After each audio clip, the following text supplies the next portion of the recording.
Today is the 22nd of July 2022. Ranil Wickremesinghe is now the 8th Executive President of Sri Lanka. Earlier today, he appointed a Prime Minister and a Cabinet. Also earlier today, Sri Lanka watched on in disbelief as peaceful protesters at the Galle Face protest site were manhandled, verbally abused, physically assaulted by persons in military attire, unrecognizable with their faces covered, while police looked on.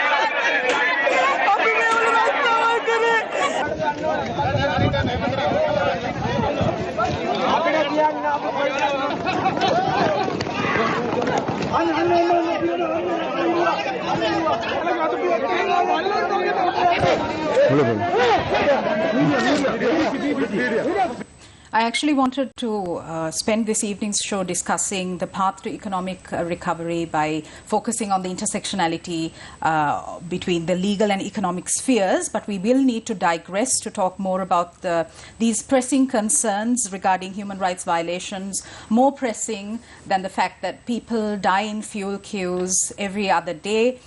People are committing suicide. We keep reading about it in the media. Whilst the people struggle and suffer in this unprecedented economic and political crisis, let's shift gears now. Is this parliamentary sovereignty in motion? Is the revised topic of today. Joining me tonight are Dr. Gehan Gunatilaka, lawyer academic. Good evening and welcome. Also joining us for the first time on tonight's show is Daniel Alphonsus, economist. Good evening and welcome. Evening. Before I pose my first question to Daniel, let's take a look at a few international tweets. Ambassador Julie Chung, US Ambassador to Sri Lanka, says she's deeply concerned about actions taken against protesters at Galle Face in the middle of the night. We urge restraint by authorities and immediate access to medical attention to those injured. Since then, it has been, her tweet has been updated. She says, just met with President Ranil Wickremesinghe to express my grave concern over the unnecessary and deeply troubling escalation of violence against protesters overnight. The President and Cabinet have an opportunity and an obligation to respond to the calls of Sri Lankans for a better future. This is not the time to crack down on citizens, but instead to look ahead at the immediate and tangible steps the government can take to regain the trust of the people, restore stability, and rebuild the economy. The UN resident coordinator Hannah Singer says, gravely concerned by use of force to disperse protesters, journalists and human rights defenders have a right to monitor demonstrations and their functions should not be impeded. Daniel, gaining the support of bilateral and multilateral parties as well as the international community at large is so crucial at this juncture that Sri Lanka is in. Sri Lanka is going viral for the wrong reasons. In such a backdrop, broadly speaking, how do we turn the economy around? So I think the critical element of turning the economy around is negotiating a program with the IMF. And there are two reasons for this. The first is that it provides a framework within which governments, whether they come and go, will have to undertake the process of reform in a structured way and in a systematic way. So it kind of locks in the Sri Lankan state into an economic reform program. So that's one, the first reason why that's important. The second reason is it is only after an IMF program is approved by the IMF board that other partners will be willing to provide financing and assist in the recovery process, and Sri Lanka will be able to go again to capital markets and borrow to finance whatever needs it may have. So those are the two reasons why the IMF program is the cornerstone of the economic recovery process. Would you like to discuss the specific policies as well at this point? Absolutely. Okay, so the two primary reasons why Sri Lanka has ended up in this situation today is, one, it has failed to undertake any serious economic reform since 2005. If you take the period 1977 to 2005, every couple of years there were landmark reforms that took place. There was momentum forward. Since 2005, with the possible exception of the Inland Revenue Act of 2017, there's been no serious economic reform. In fact, there has been economic reversal. Para-tariffs have increased, privatization was reversed, the public sector expanded hugely without any proper justification, and so on and so forth. So coming back to the other main reason, that relates to public finance. So in the case of public finance, what happened since 2007 is the government borrowed very liberally from global capital markets. That means it borrowed a lot of foreign currency debt, which had short maturities, that was subject to rollover. So as during COVID and then subsequently as Sri Lanka's debt burden increased, capital markets no longer felt that Sri Lanka's debt was sustainable and ceased to finance the government, which meant that then the government couldn't borrow from capital markets and wasn't able to finance its budget deficit.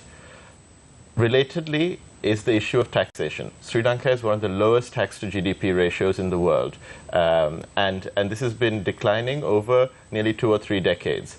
So this is also part of the reason why government finances are in such bad shape, and our debt to GDP ratio is at around 130%. If you factor in rupee depreciation going forward, it's possibly going to be higher. So yeah, I think those are the key 3 areas to look at. All right, thank you very much. Dr. Gehan, disturbing visuals. With reference to protesters, peaceful protesters being attacked, the Center for Policy Alternatives calls them heinous and senseless attacks by security forces that have undermined peace and security. The Bar Association of Sri Lanka calls the attacks unjustified and disproportionate and despicable. Gehan, it doesn't take a rocket scientist to see that these attacks are in clear violation of the fundamental rights which are constitutionally enshrined. How can we look at ensuring stability when this is the kind of thing that happens during the first 24 hours that a president is sworn in? Yeah, this is an important question, and we're all trying to make sense of what has just taken place, and it's still fresh and I'm still thinking about it. So I mean, my answer is probably going to change over the next few days as we get more information as to why this decision was taken. But there were reports that the protesters had decided unanimously, various groups involved in the goal-face protests, to withdraw from certain key sites. Yes. And one of those sites was of course, the presidential secretariat site, right? Yes. So that decision was taken and the decision was announced. So we heard that this was going to take place. And there was even a time given. If I'm not mistaken, I think it was 2 p.m. Yes. Today. So this was the expectation created by the protesters. And I mean, there was no reason to believe that it was a disingenuous promise. We at least would have seen whether it was true or false if 2 p.m. came by and they were given that opportunity to withdraw. But that was what was announced. Then you have these reports and this footage and clear evidence that people were attacked and pushed back by the security forces. And this takes place in the early hours of today and continues in the morning. So how do you make sense of this? Particularly if there is an announcement to withdraw, why would a decision be taken to forcibly evict someone who has already made plans to leave, right? You take steps if you believe that they won't leave. Why take steps if they have just announced that they're about to leave? So making sense of that is very difficult. And one reason or one sort of speculation we can throw at this is that there was a preoccupation very early on in this term, and I mean the presidential term, to signal something. And I think we need to discuss who the audience of that signal might be, but there is definitely a signal going on here. And that signal is that the president is tough. The president will take necessary action, will use force to do what he said he will do. And what he said he will do, in the last 24 to 48 hours was that he will ensure that law and order is restored around those key buildings. And he has a particular conception of what law and order is, right? So it is his conception that he is then enforcing through force. So there is definitely a rebranding going on here, where the president wants to position himself as someone who is strong, someone who will take decisive action, and someone who will stick to what threats he has issued. Now the question is, who is the audience? Because all of us here, certainly the protesters, the international community, you read some tweets, the INGOs, the diplomatic community, most of the citizenry, I would assume, would be flabbergasted by this move. So who is the audience is the question, and I mean I have to try and work out who that audience might be. There is a gamble here. It's a very, very clear gamble that there is a constituency that think this is what needs to be done, and we need to try and work out who that constituency is, because by doing that we'll also be able to work out what motivations drive the presidency. One quick point, Sonali, I think the Gotabaya Rajapaksa presidential response to the protests had a tension, an internal tension, between wanting to be a strong man and also wanting to be popular. Because, of course, it was a popular mandate, and there was a desire to also please the people and be liked. I don't think the new presidency has that tension. And I think that is something to sort of reflect on. All right. Daniel, when the current executive president was the country's finance minister a few months ago, he promised an interim budget within 6 weeks of 25th May. He has missed the timeline. People are literally on the streets struggling to make ends meet. To resurrect the economy, the only feasible option that you have also alluded to is to enter into a staff level agreement with the IMF, after which it will be presented to the board, and then hopefully they'll decide to give us money. Focusing on the vulnerable communities and the fact that the then finance minister said that this would be a Sahana budget. What's the way forward looking like?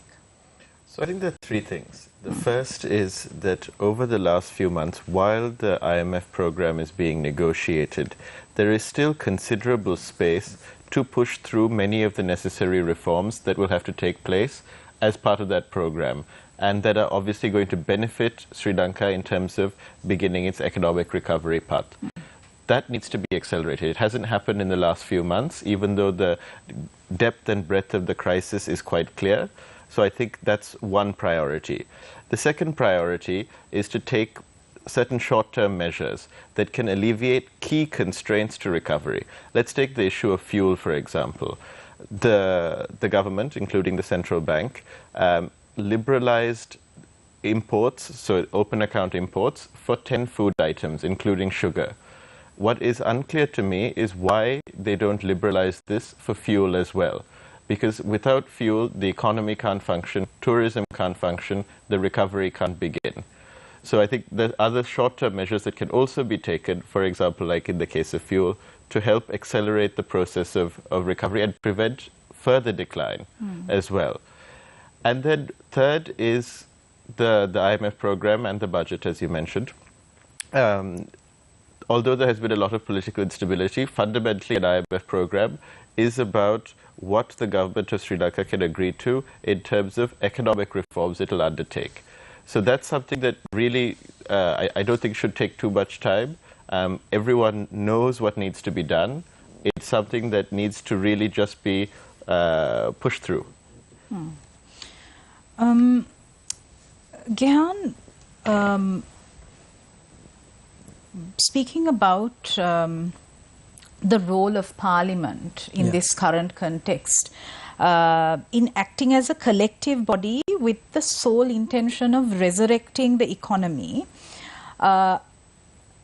we are aware of how just before the acting president became the executive president, there was talk of Parliament acting as a multi-party sarvapakshika aanduak, with all the parties coming in together. However, the reality is not so. However, Parliament does have to act as a collective body to find solutions to all of these problems that we're facing. So how will this work within a parliamentary system? Yeah, so Parliament, of course, comprises many parties, and it is a multi-party body in that sense. But there is that small problem in terms of numbers and who holds a vast majority of the seats in Parliament. And it is, after all, the SLPP that hold that majority. So the SLPP will still be the party that is able to either pass legislation or block legislation, depending on who champions legislation. So there is a sense out there that we need to move towards an election. And it's pretty clear that the SLPP and the parliamentarians that comprise that parliamentary bloc will not want to go in for an early election, right? So in a way, there is going to be an impression that is created over time, if that impression has not already been created, that Parliament is actually an impediment to progress rather than an accelerant or a route, because many people see an election as a key step towards reform. Absolutely. So that is, I think, unfortunately, an impression that many people will have, and people will start seeing Parliament as an impediment.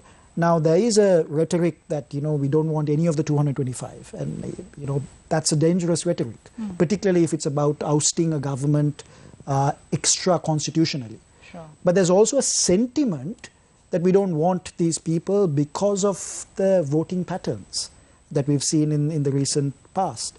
And I think the lack of credibility amongst most MPs, particularly from the government, is driving that sentiment. So now the question is, how do we get to an early election? What is the best route to that outcome or that objective? And that's a difficult question to answer. Okay. And the reason, just to finish the point, the reason is that right now, the only way we could prompt the president to dissolve Parliament is through a parliamentary resolution passed by a majority of Parliament. When the SLPP control the majority, we're not going to get that resolution. Yeah, so exactly. So within this context, given these ground realities, how must Parliament ensure that they don't just fudge around, basically, and where they find solutions? I mean, and not engage in party politics. Yeah, but the real sort of situation is that you're going to have parliamentarians thinking about their own interest, and that's exactly what has happened so far. Yeah, but policy given this resurgence in public consciousness, this is what I'm trying to grapple to understand. Yeah, so policy making is always going to be set at a ministerial and cabinet levels, sure, right? There was a time when, and I'm sure Daniel can also answer this question, you had a committee system where various committees were set up within Parliament to have oversight over certain subjects. That committee system was more or less dismantled under this government, but the previous incarnation of this government. So you don't have Parliament really having much of a say in policy making.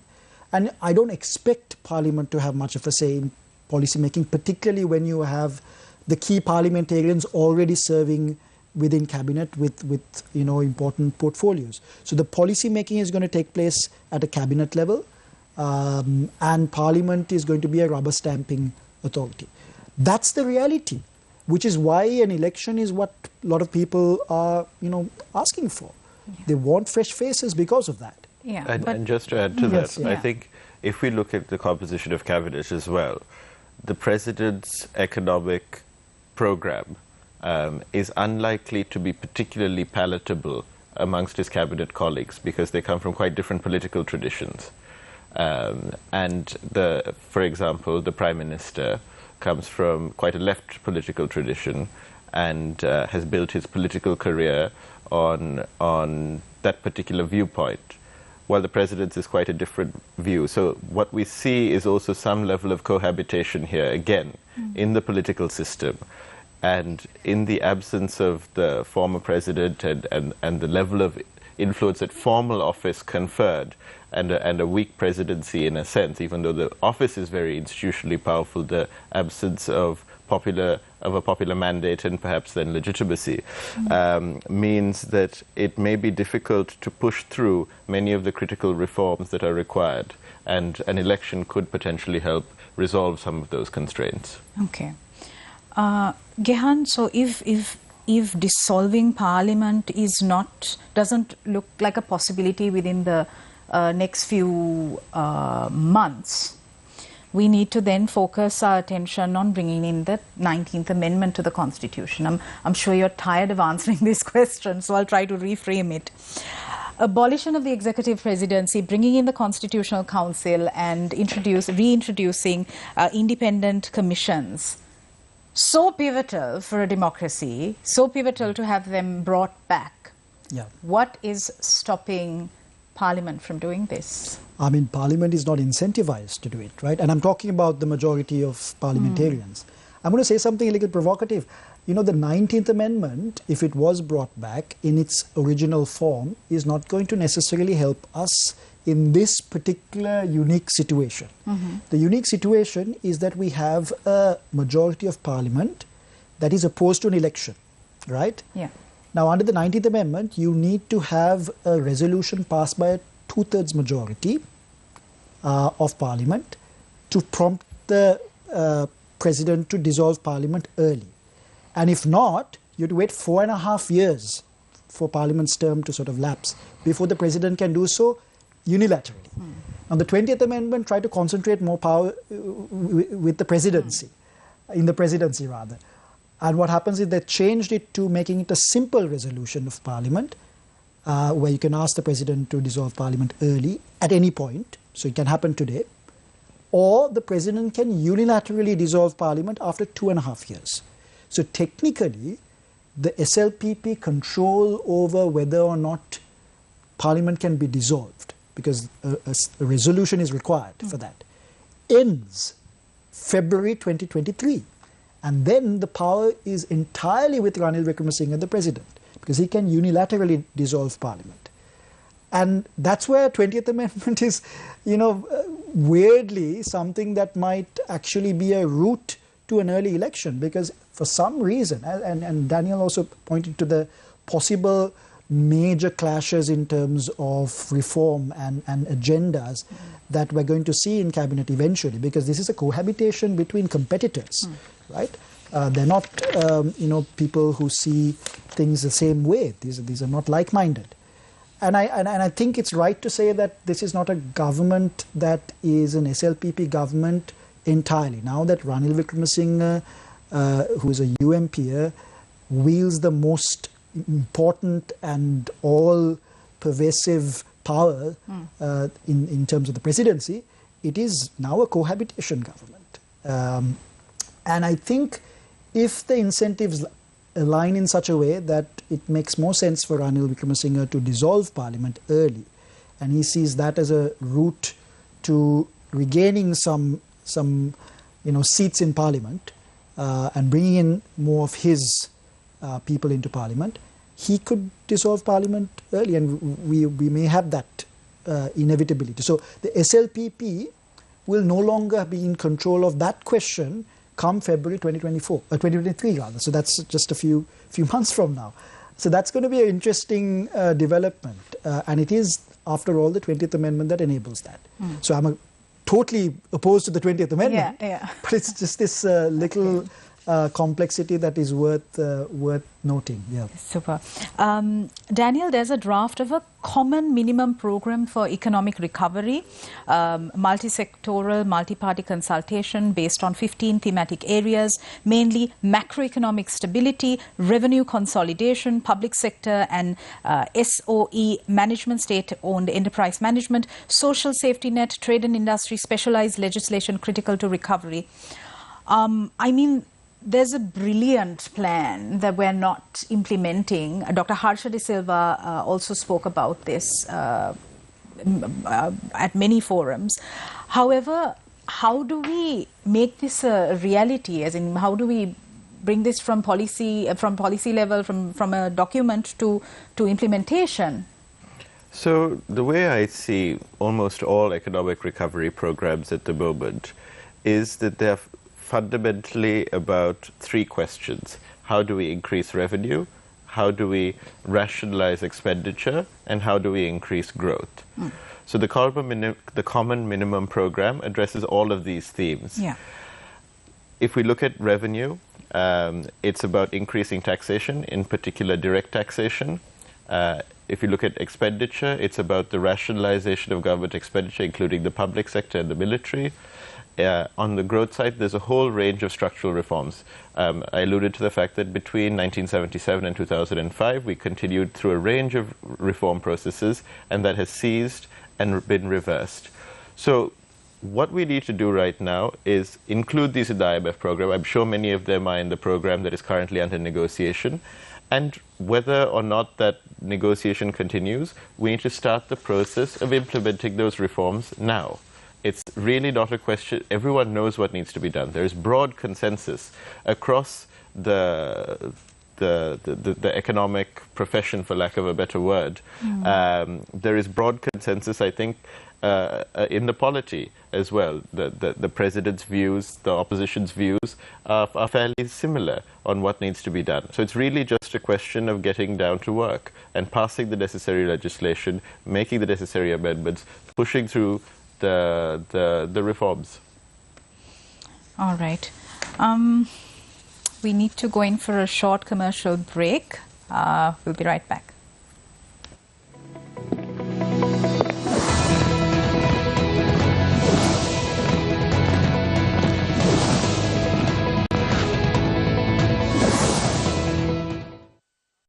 COVID-19 සඳහා ආරක්ෂිත පියවර. ජනයා වැඩි වශයෙන් සිටින ස්ථානයන්හි ගැවසීම මගහරින්න.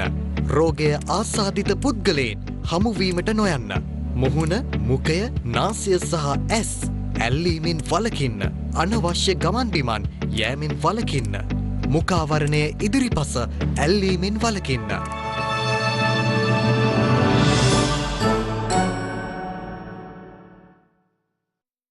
We must be prepared to face any challenge. There is no quick fix, but we have to go for a solid fix.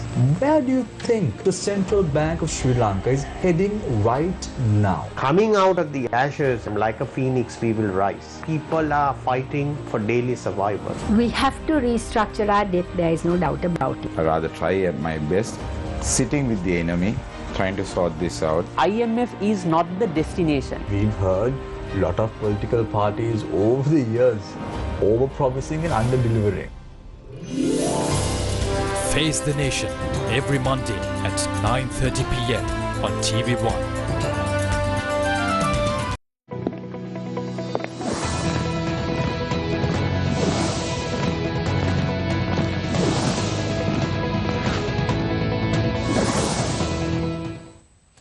Welcome back. You're watching the People's Platform.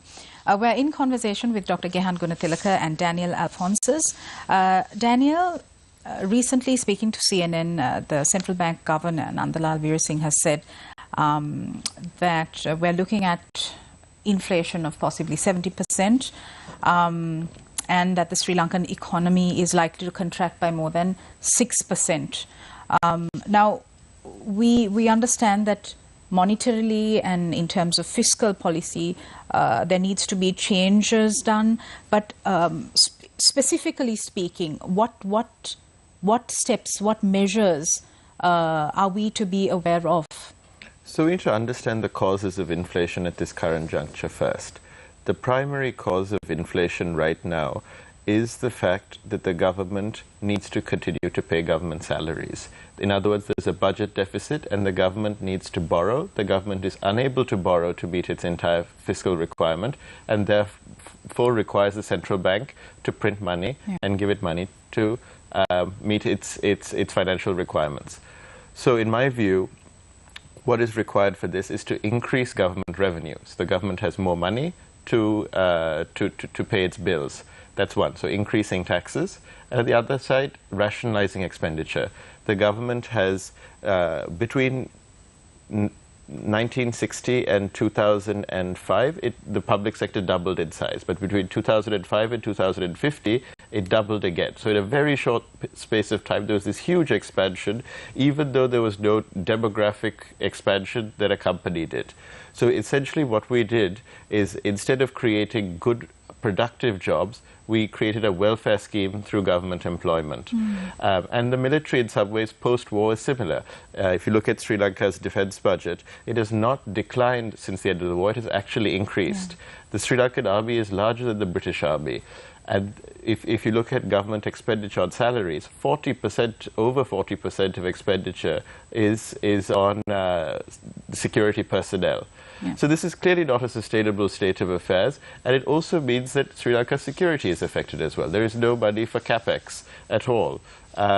So I think there are a lot of changes that need to take place on the expenditure optimization side as well. And then in the longer run, what can help prevent this is two sets of institutional reforms. One is central bank independence. The Monetary Law Act, which was approved by Cabinet in October 2019, could be one of the key pieces of legislation that prevents the central bank from financing the government in the way that it is at the moment. And secondly is a system of fiscal rules. So these are basically laws that prevent the government from living beyond its means. And of course, with appropriate escape clauses for crisis situations. All right. Fantastic. Gehan, we are still under a state of emergency. Speak to us about how dangerous this is for the rule of law, for democracy, for the rights of people. Yeah, so there is an assumption that a state of emergency is necessary to ensure law and order and ensure public order, to ensure security, right? But if you go back to the 9th of May, when that absolutely heinous violence was launched and inflicted upon the peaceful protesters in Golface, if you remember, 3 days before that, a state of emergency had been declared. So we were in a state of emergency on the 9th of May when those attacks took place. We were in a state of emergency when all those parliamentarians lost their houses to acts of arson around the country, right? So a state of emergency in itself didn't actually enhance the government's ability to provide protection to its citizens. So then the question has to be asked, what does? I mean, there are various tools. There's curfews, deployment of armed forces in various places to maintain law and order. All of those powers actually rest with the president in a statutory regime that sits outside the emergency chapter in the Public Security Ordinance. So that particular chapter where you can declare a state of emergency is separate to the chapter that gives the president power to, say, impose curfew or deploy the armed forces. So you don't need a state of emergency to do so. And that's why, for example, as acting president, the current president was able to declare curfew even without declaring a state of emergency a few days ago. He's declared a state of emergency subsequently. So then what is the purpose behind a state of emergency? The purpose is to enhance presidential legislative power. Usually the power to make laws is vested in the parliament or in parliament, and it's only parliament that can pass legislation. But under a state of emergency, there are extraordinary powers that are vested in the president. to pass emergency regulations. And emergency regulations can be on a variety of subjects. There's not real, guidance in terms of if it's supposed to be for public security and essential services, but I mean, you'll have to challenge emergency regulations really in a court of law to find out whether a particular subject can't be covered by emergency regulations. So very, very vast powers. So what happens is the advantage that the president has by declaring a state of emergency is not security related. It's actually legislative.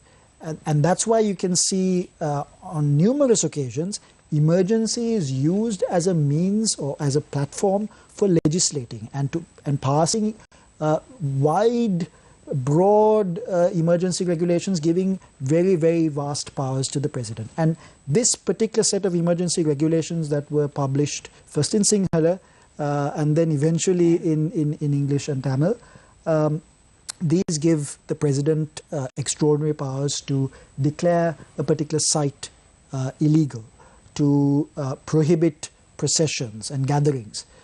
It has a lot of provisions on social media and the regulation of social media under the guise of preventing disinformation. It gives Deputy Inspector General of Police the power to issue a detention order. Now, even under the Prevention of Terrorism Act, you can't do that. You need to get a detention order signed off by the Minister of Defence. But under emergency regulations, it's some DIG who can do that. So these are very, very sweeping powers that have now been vested in the president and the security establishment. And that is much more self-serving than the overarching objective of promoting public order and security, public security. So that, I think, is why we might see emergency for a while. Last 2 minutes of the show, Daniel, CBSL governor said, we have a clear program. If we follow it by reaching IMF and creditors, I'm confident that Sri Lanka could come out of this situation within about 4 to 5 months. What's your take on this? I wish I could be so sanguine. Unfortunately, I think the timeline is very ambitious because a staff level agreement is still not in place. It's now reaching the end of July. Even once a staff level agreement is put in place, there's still board approval required for a formal IMF program to begin. A necessary condition for board approval is for the board to be of the view that Sri Lanka's debt is sustainable. Now, what that means is a restructuring process with creditors. So coming to an agreement with Sri Lanka's creditors. Sri Lanka's creditors are a diverse bunch. They have different incentives. So we have official creditors, which are multilaterals, bilaterals, state-owned enterprises. We have private creditors, which are bondholders that are foreign. We have bondholders that are local. We have bondholders that hold rupee-denominated debt, bondholders that hold dollar-denominated debt. The contracts which these bonds are governed by create different incentives as well, even in the same class of bondholder.